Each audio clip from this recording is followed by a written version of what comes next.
गोरा और बादल राजपूत इतिहास के सबसे वीर सेनापतियों में गिने जाते हैं। आज इस पोस्ट में आप उनकी वीरता को जान पाएंगे। धन्य हो भारत माता और राजस्थान की वीर भूमि। इस वीडियो को लाइक करके चैनल को सब्सक्राइब कर लो। गोरा और बादल न तो राजा थे और न ही सम्राट न बादशाह। साहस और वीरता पर एकाधिकार किसी राजा को ही हो ये जरूरी नहीं है। जरा सोचिए उन भावनाओं का शिखर जहां सेनापति अपनी गर्दन कटवा ले और धड़ युद्ध लड़ता रहे। चित्तौड़गढ़ का इतिहास राजपूताना मिसालों से भरा पड़ा है, लेकिन चित्तौड़गढ़ के राजा रावल रतन सिंह के सेनापति गोरा बादल की कथा कई महायुद्धों पर भारी पड़ने वाली कहानी है। गोरा चित्तौड़गढ़ पर शासन करने वाले रावल रतन सिंह के सेनापति थे और बादल सेनापति गोरा के भतीजे थे।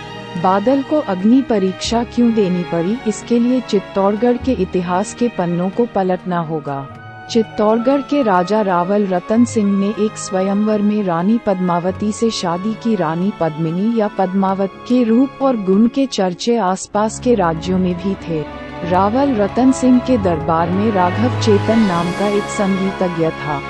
राघव चेतन तंत्र विद्या का भी ज्ञानी था।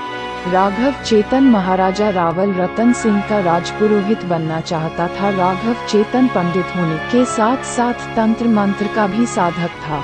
एक बार रावल रतन सिंह ने राघव चेतन को काला जादू करते हुए पकड़ लिया था। रावल रतन सिंह तंत्र विद्या का बहुत विरोध करते थे। उन्होंने राघव चेतन को इस कृत्य के लिए राज्य से बाहर निकालने के आदेश दे दिए। रावल रतन सिंह को क्या पता था कि जिस चेतन को वह सजा दे रहे हैं वही उनकी और चित्तौड़गढ़ की बर्बादी का कारण बनेगा। रावल रतन सिंह के द्वारा अपमानित करके निकाले जाने के कारण राघव चेतन दिल्ली के सुल्तान अलाउद्दीन खिलजी के पास जाता है ताकि वह दिल्ली के सुल्तान से हाथ मिला सके और चित्तौड़गढ़ पर हमला करवाकर अपने अपमान का बदला ले सके। राघव चेतन अलाउद्दीन खिलजी के बारे में अच्छे से जानता था। उसे पता था कि खिलजी दिल्ली के पास जंगल में रोज शिकार करने के लिए आता है।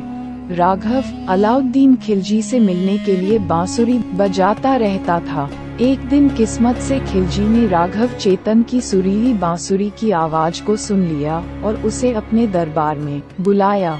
इस प्रकार राघव चेतन खिलजी के दरबार में पहुंचा और आक्रांता अलाउद्दीन खिलजी के सामने पद्मिनी के रूप और सौंदर्य की तारीफ करना शुरू कर दी। रानी पद्मिनी के बारे में इस तरह की तारीफ सुनकर अलाउद्दीन खिलजी ने चित्तौड़गढ़ और रानी पद्मिनी पर कब्जा करने की ठान ली। इसके लिए अलाउद्दीन खिलजी की सेना ने सबसे पहले चित्तौड़ के दुर्ग को घेरा, परंतु चित्तौड़गढ़ दुर्ग की अभेद्य सुरक्षा के कारण वह कुछ हासिल न सका। दोस्तों, डिवाइस कमजोर होने के कारण आगे की वीडियो नेक्स्ट पार्ट में।